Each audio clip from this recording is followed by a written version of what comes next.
Good morning.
Tara Schmidt and Gloria Levine. You can both watch on YouTube. No need to watch here on Facebook.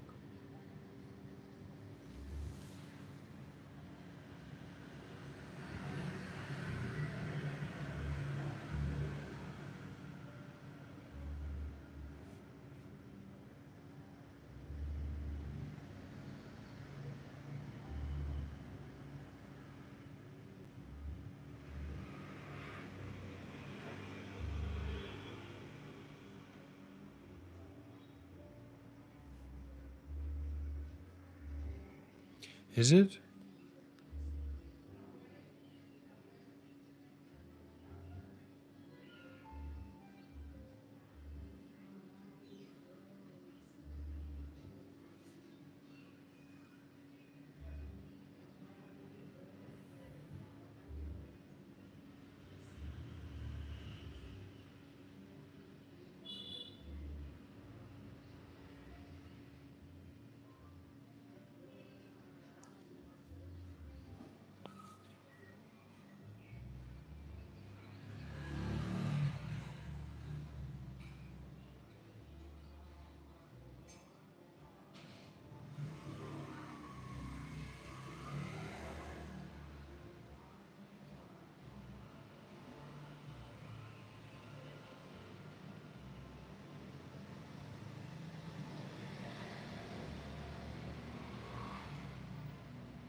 Excuse me?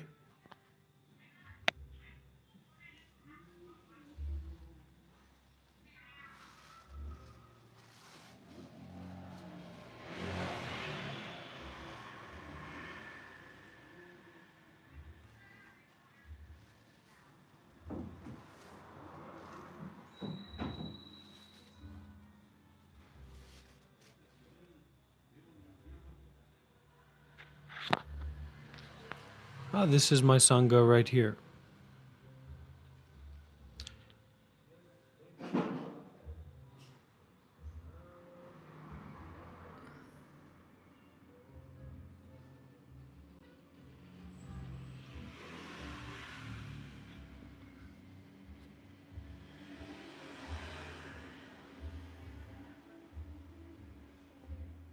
I do like that idea a lot, to go and participate in some kind of meditation community, spiritual community, but nothing's standing out for me right now.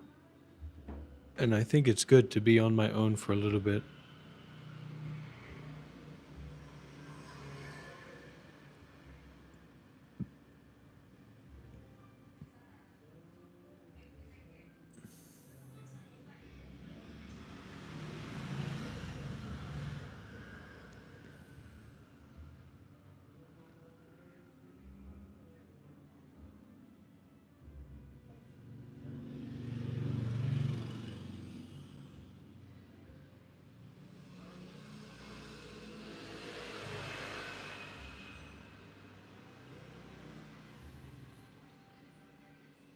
What do you mean by that, driver guy?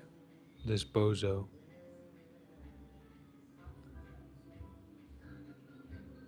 Are you trying to say something in particular?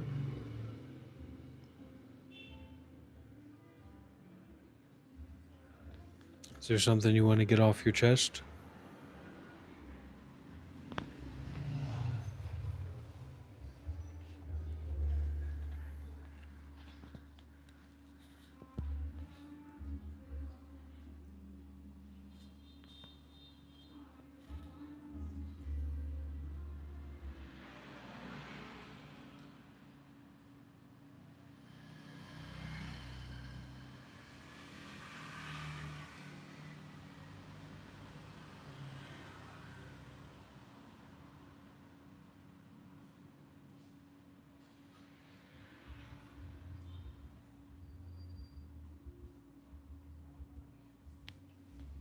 I don't know what that means, William.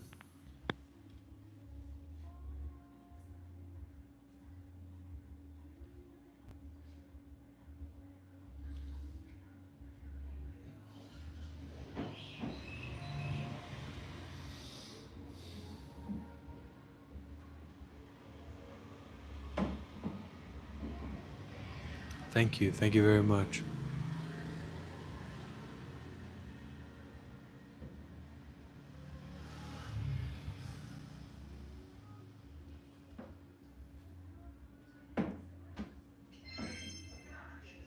Well, it's easy to think that we know what we're talking about when we actually don't.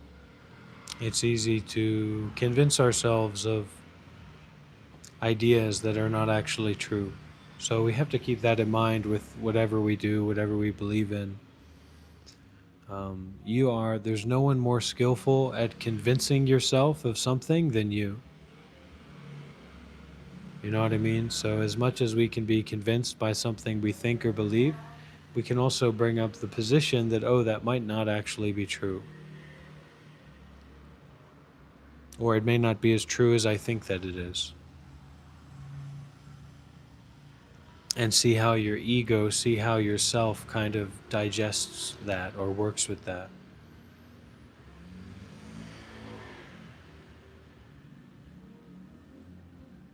Because for me, any of my ideas or any of my beliefs, as much as I'm attached to them, as much as I believe in them, I'm also open to, like, what if what I believe isn't true?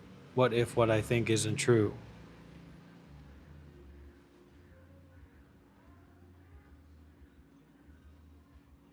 You know, have you ever asked yourself that? What if what I believe in, what I think isn't actually true, or not as true as I think that it is?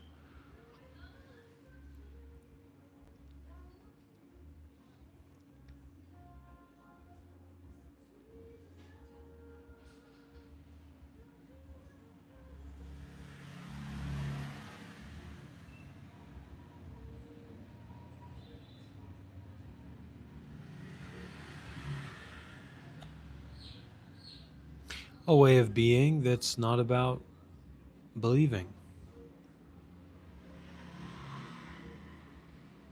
A way of being that's not about thinking.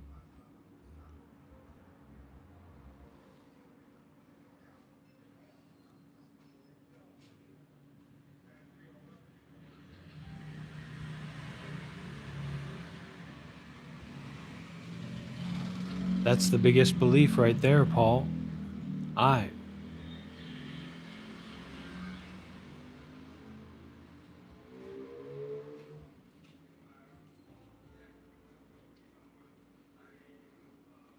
As George Bush used to say, it's easy to talk the talk. It's difficult to walk the walk. So don't ever get caught up in talking the talk. It's easy to talk the talk. Easy to think something and then believe it. It's difficult to actually look at deeply our own thoughts and examine them closely without biases. And congratulations on 108. We've reached the auspicious number, very auspicious number in Buddhism, 108. Welcome in, everyone. Welcome to the club. Welcome to the party.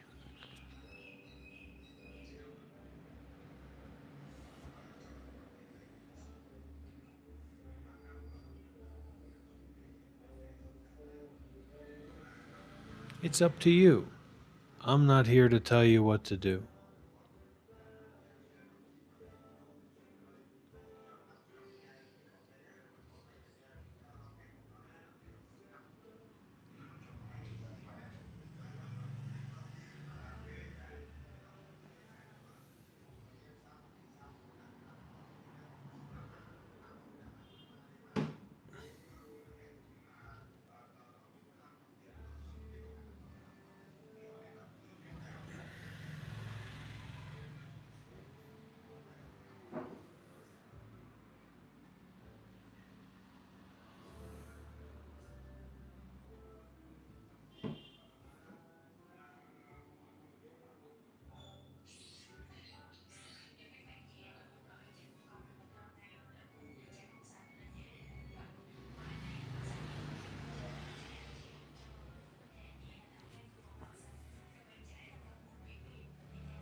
Magic Johnson, you thought that I wasn't the real power man, right?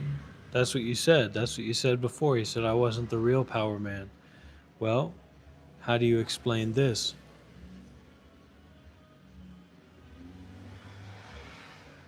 If I'm not the real power man, then how do you explain this, Magic Johnson? How do you explain it? If I'm not the real power man, then how do you explain this?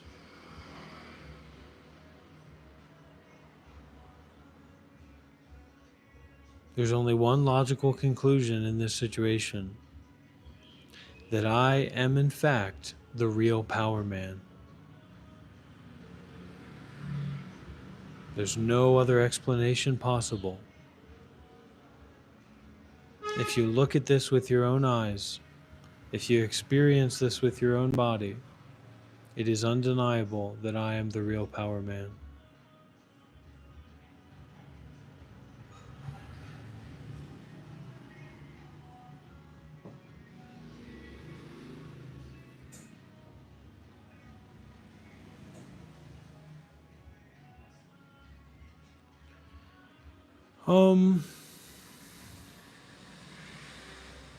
That's a good question, Magic.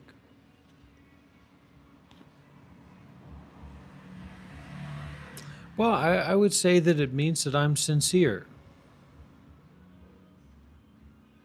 I would say that it means that I'm sincere and I'm real and I'm here to help and here to explore with as little biases as possible. That's what I'd say. That's what it means to be the real power man.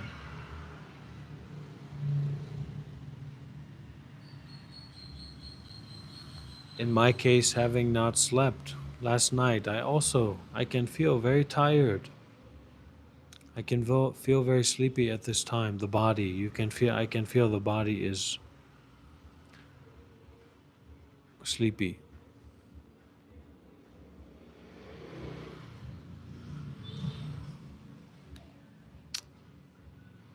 All right, Magic, I see where you're coming from there. But you still haven't told me how you can explain this.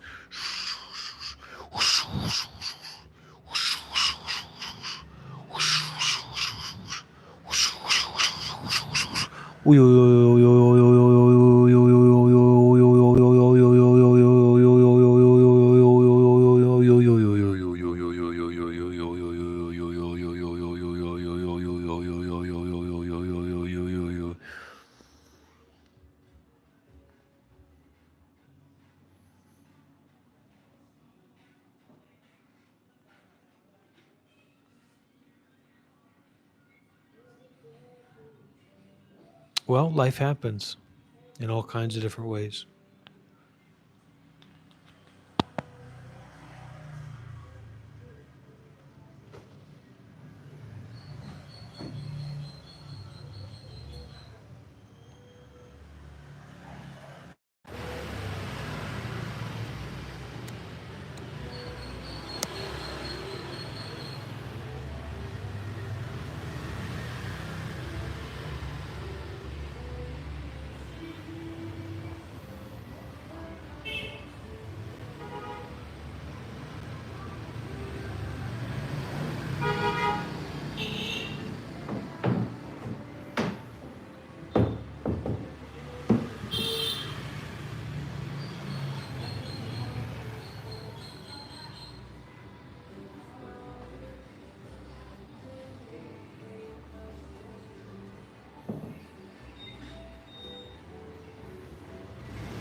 How could you say that to me, Magic?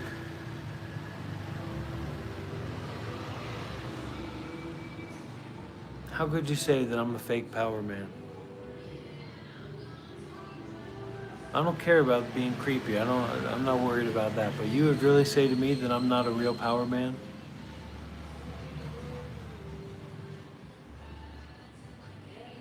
You really mean that, Magic? You're trying to say that I'm not a real power man?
Money bid me moment bid me moment bid me moment bid me moment bid me moment bid me moment bid me moment bid me moment bid me moment bid me moment bid me moment bid me moment bid me moment bid me moment bid me moment.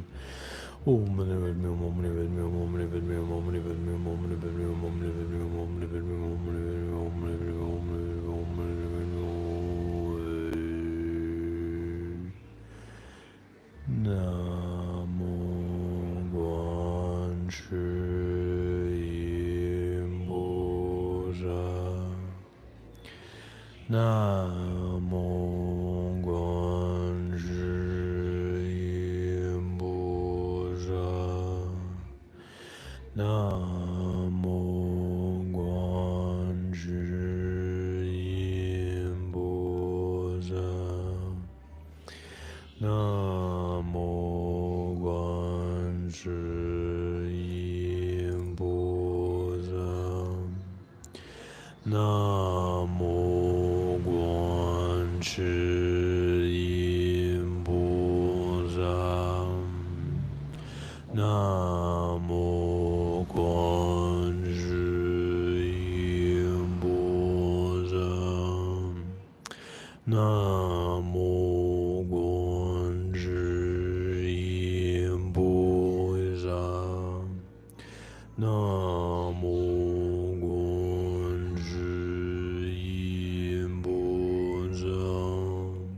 Imposa. Namo Guanchi Imposa. Namo Guanchi Imposa. Namo Guanchi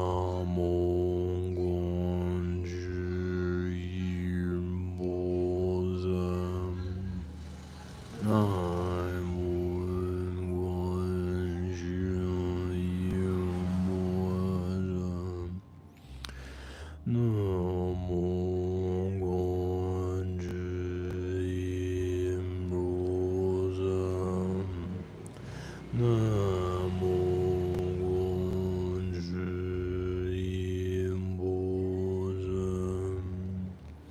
Namo Guanchi Imposa. Namo Guanchi Imposa. W's in the chat, everybody. Leave a like if you haven't already.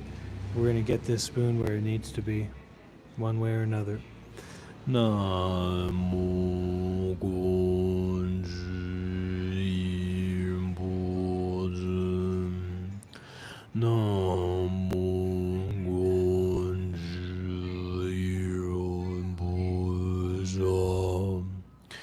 Namo Guanchi Imposa. Namo Guanchi Imposa. Namo Guanchi Imposa. Namo Guanchi Imposa.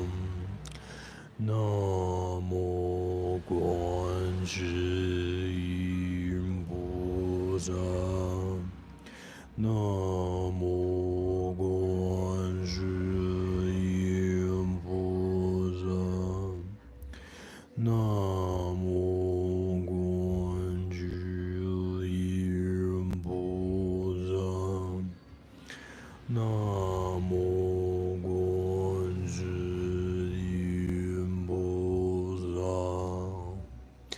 Namo Guanchi Imposa. Namo Guanchi Imposa. Namo Guanchi Imposa. Namo Guanchi Imposa. Namo Guanchi Imposa. Namo Guanchi Imposa. Namo Guanchi Imposa. Namo Guanchi Imposa. Namo Guanchi Imposa. Namo Guanchi Imposa. Namo Guanchi Imposa. Namo Guanchi Imposa.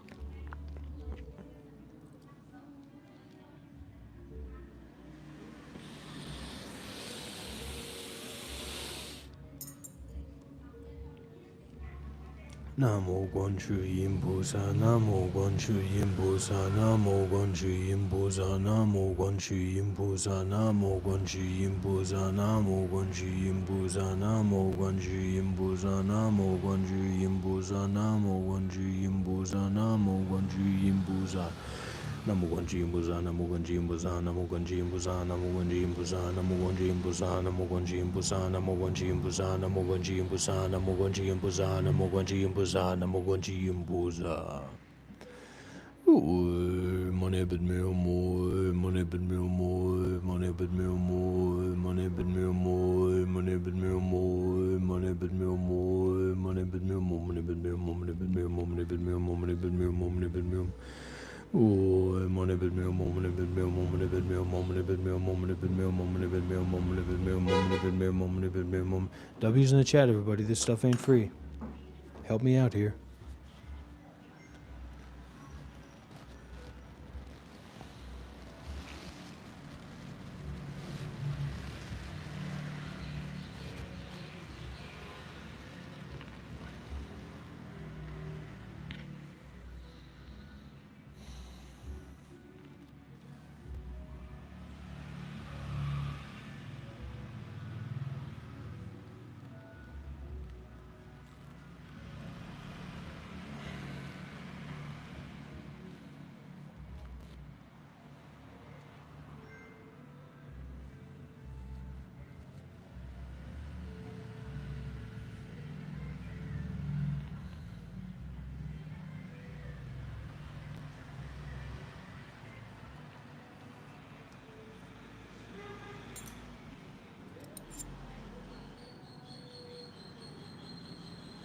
My hands look like real, you know what I mean?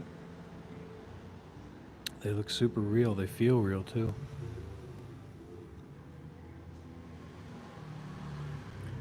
Oh, money but me, money but me, money but me, money but me, money but me, money but me, money but me, money but me, money but me, money but me. Oh, money but me home, oh, money but me home, oh, money but me home, oh, money but me home, oh, money but me. Teata Om Bekanze Bekanze Maha Bekanze Ranza Samunga Tesoha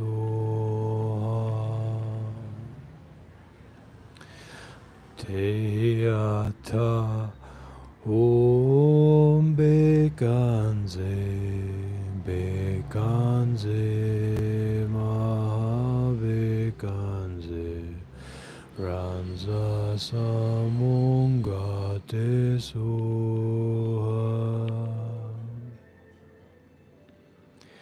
Teata Om Bekanze Bekanze Maha Bekanze Ranza Samunga Tesoha Teata Om Bekanze Bekanze Maha Bekanze Ranza Samunga Tesoha Teata Om Bekanze Bekanze Maha Bekanze Ranza Samunga Tesoha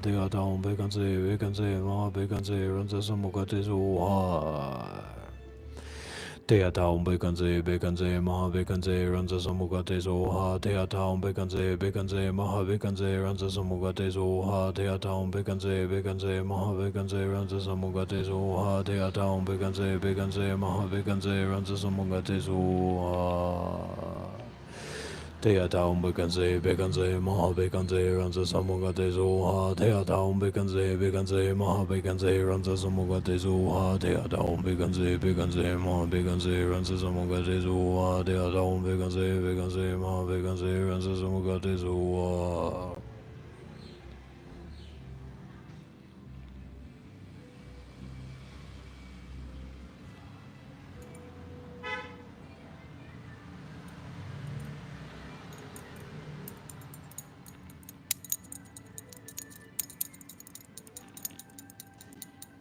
May all beings be free from suffering.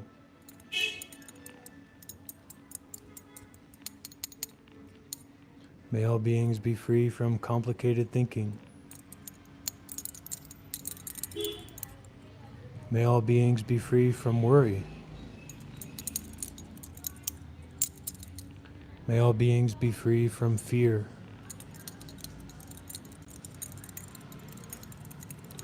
May all beings be free from stress.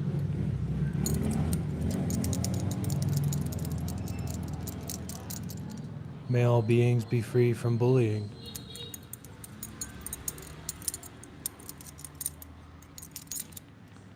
May all beings be free from ego.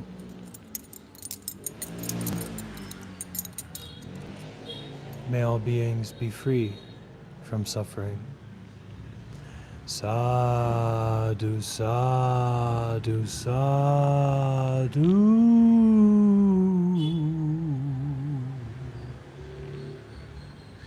Sadhu, sadhu, sadhu, sadhu. Sadhu, sadhu, sadhu, sadhu.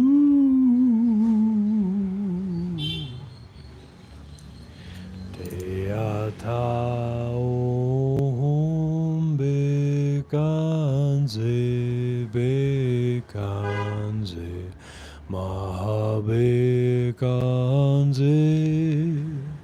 Ranza samungate soha. Deyata om bekanze, bekanze, mahabekanze. Ranza samungate soha. Deyata om bekanze, bekanze, mahabekanze. Ranza samungate soha.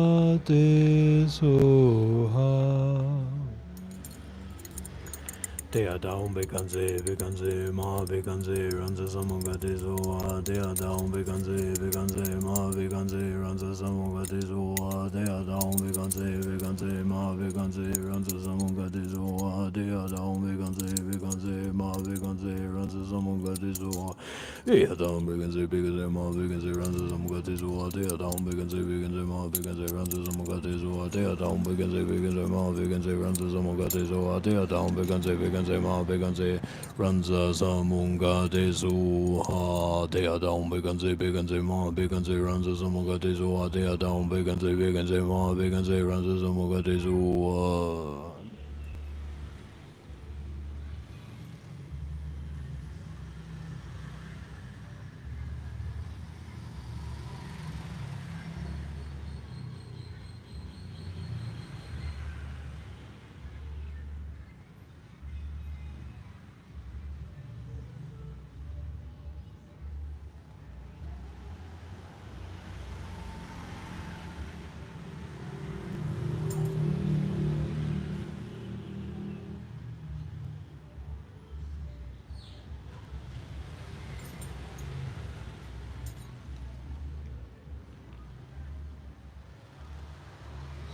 I have arrived, I am home in the here and in the now. I am solid, I am free. I am solid, I am free. W's in the chat, everybody. Let's get some likes going on here if you haven't already given a like to the stream.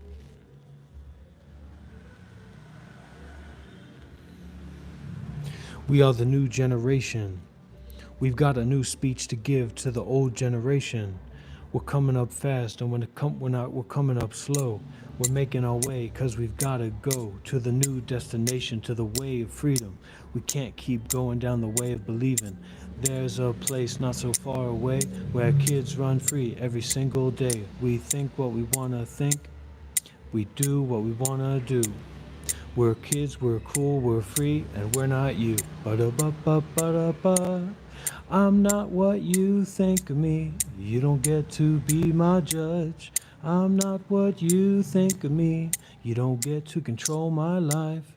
I'm not what you think of me. You're not in charge of my identity. I'm not what you think of me. Why don't you just see me free? free. Why can't you just see me as free? Can't you see me as free? Oh, my nebet me home, oh, my nebet me home. Can't you see I'm free? Oh, my nebet me home. Can't you see me as free? Oh, my nebet me home, oh, my nebet me home, oh, my nebet me home, oh, my nebet me home, oh, my nebet me home, oh, my nebet me home.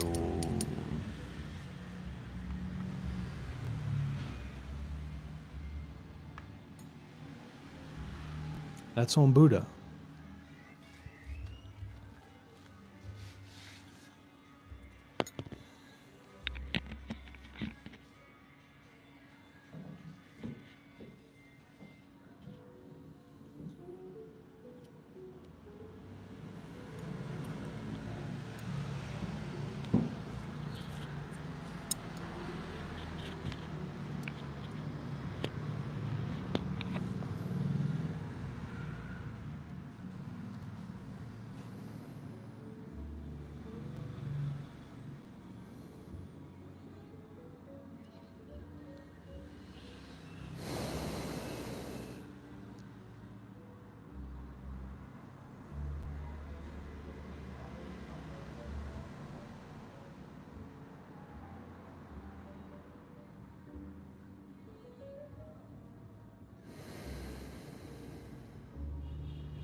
Ten, 9, 8, 7, 6. Wait. Everybody count together with me. This is something we should all do to go through together. I didn't want to have to bring it to this point, but it's been brought.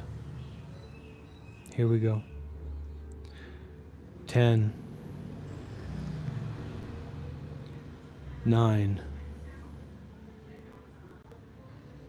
8, 7, 6, 5, 4. Wait a minute. Go back to the beginning. Hold on. Sorry. Here we go. 10, 9, 8, 7, 6, 5, 4, 3, 2, 1. Oh, money bed meal, money bed meal, money bed meal, money bed meal, money bed meal, money bed meal, money bed meal, money bed meal, money bed meal, money bed meal, money bed meal, money bed meal, money bed meal, money bed meal, money bed meal, money bed meal. Oh, money bed meal, money bed meal, money bed meal, money bed meal, money bed meal, money bed meal, money bed meal, money bed meal, money bed meal, money bed meal, money bed meal, money bed meal, money bed meal, money bed meal, money bed meal, money bed meal, money bed meal, money bed meal, money bed meal. Oh, money bed me home, money bed me home, yo, money bed me, money bed me, money bed me, money bed me, money bed me, money bed me, money bed me, money bed me, money bed me, money bed me, money bed me, money bed me, money bed me, money bed me, money bed me, money bed me.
Step back from the story.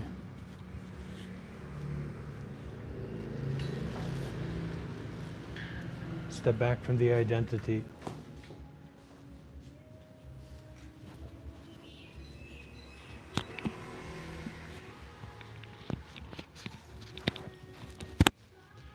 Step back from whatever thoughts you may have ever had up to this point.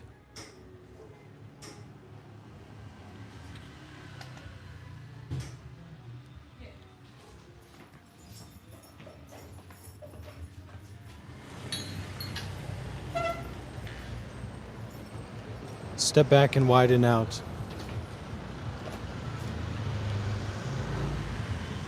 Brighten out.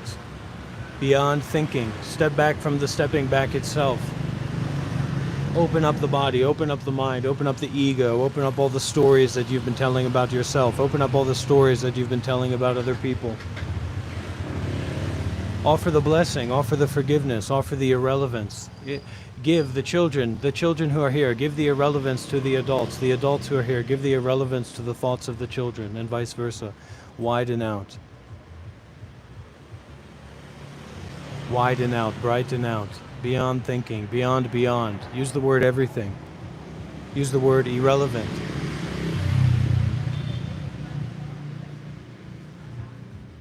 Not about thinking, not about not thinking, not about something, not about not something, not about a story, not about an ego, not about a TV show, not about a movie, not about some thought-based narrative that we're creating moment after moment. We're making things up, we're assuming things, we're creating things in our mind.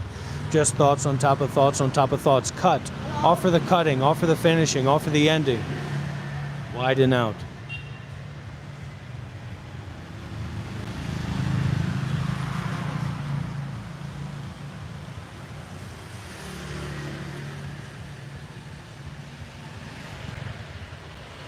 Not pretending, not faking anymore, not pretending to know who you are, not pretending to know who I am. No more pretenders, no more fakers. Widen out. Use the word everything. Ahosi, ahosi, ahosi. Forgive. So. Release. Release, relax. Everything. Whole body and mind. Release and relax the whole body and mind. 100%.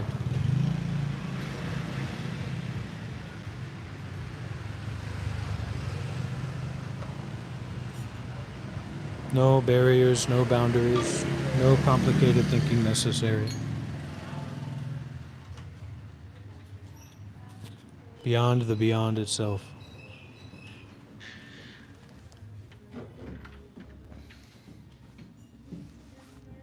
No boundaries, no obstructions, no complicated thinking. Just use the word everything. Use the word everything and widen out, brighten out. Who's ready to go for a good field trip? Put some W's in the chat if you're ready to go for a field trip, and put some stinky L's in the chat if you don't like this and you think you know what's going on here. Put those big L's in the chat.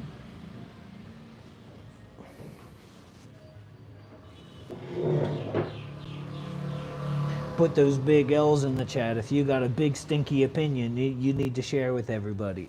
Just use the word everything. Widen out, brighten out, everything.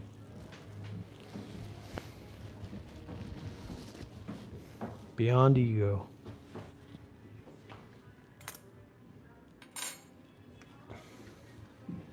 W's in the chat. Come on, everybody.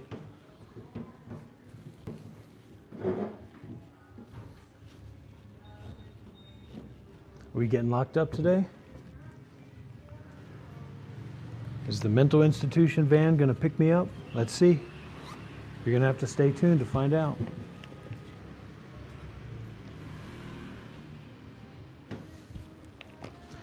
Big time. Here, are you ready? Here we go. Some people were here, some people weren't, but my energy was getting real low, and then I used a special technique. All that energy came right back. Can I pay? It's for 1 or 2? 110,000. Okay. Do you have 10? I might.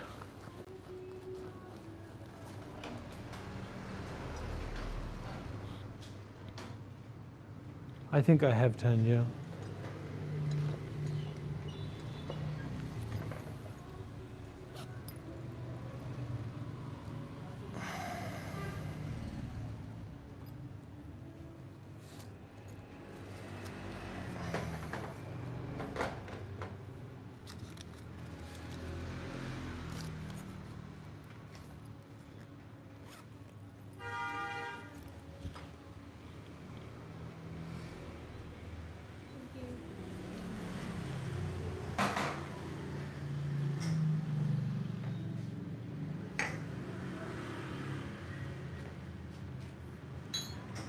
Oh, hold on.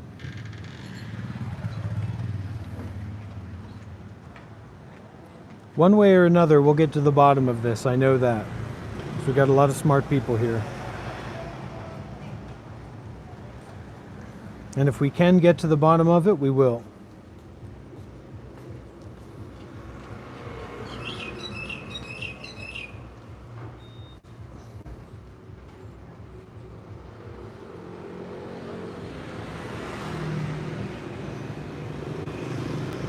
What's going on here?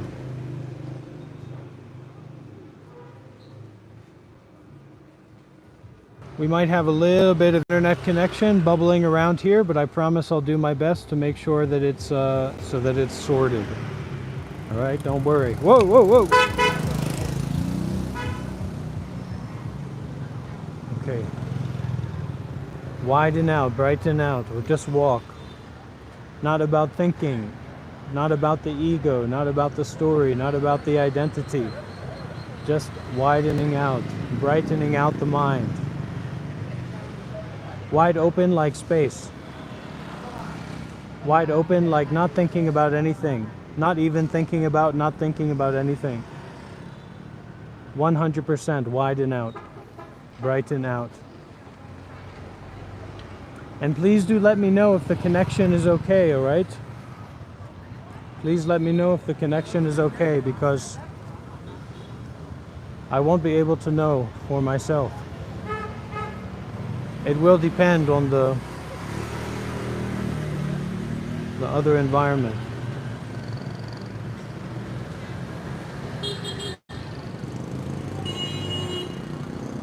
Not self-conscious, not thinking about yourself, not thinking about other people, not thinking about yourself or about other people. Just beyond, widening out. Not about what people think, not even about what you think. Yeah. You're never going to be able to stop thinking about what other people think Until you can stop giving so much importance to what you think. Honestly, why is it so important? Why are thoughts so important? We dwell and dwell and dwell and fixate and go around and around in circles of complicated thinking, don't we? And what good does it do? They told us to memorize the questions. They told us to memorize the answers. You know what I say to that?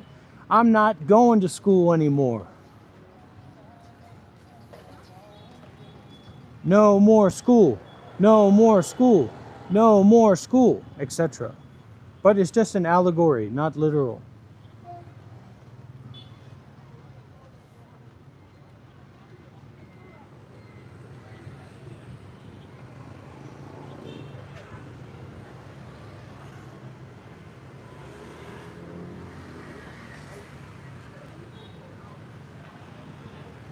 I know a place. I know a place. Just wait a minute. I know a place. I know a place we can go.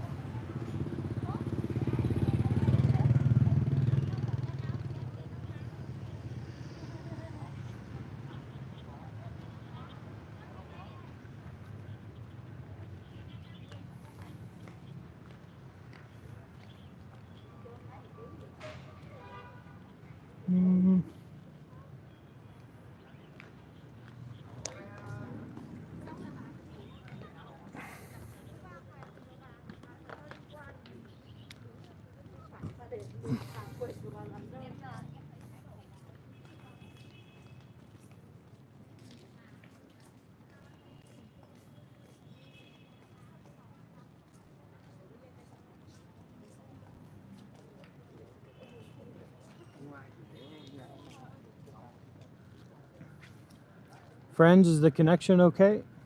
Can you see me all right?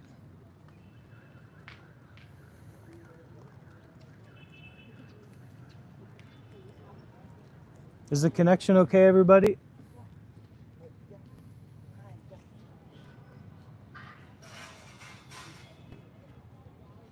Step back and widen out.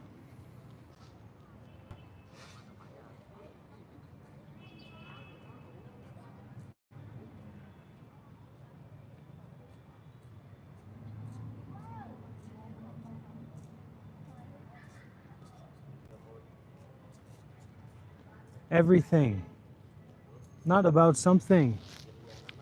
Not about someone. Not about some place. Not about some time. Not about some situation. Not about some story that we keep telling ourselves over and over again. We're worried about something, or we've got to do something, or we've got to avoid something, or whatever. Just tell to your big, fat, stupid, non-stop thinking mind, say, cut the shit and offer the cutting. Offer the ending. Offer the releasing. Okay? Give it out. Give the holding on. Give the tension. Give the rumination. Give the tangled upness inside out. Give it out to the sky. Give it out to everything.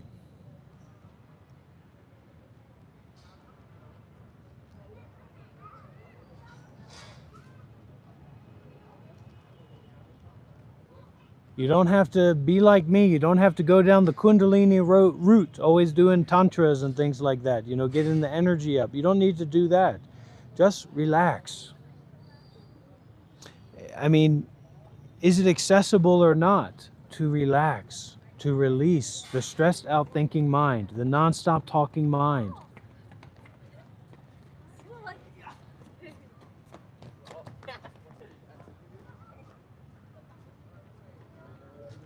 Relax the whole body, relax the whole mind. Give that stress, give that ego. Don't worry about somebody else's ego. You've got enough problem for yourself. You've got enough problem in your own ego. Kick that ego right in the tukish. And step back.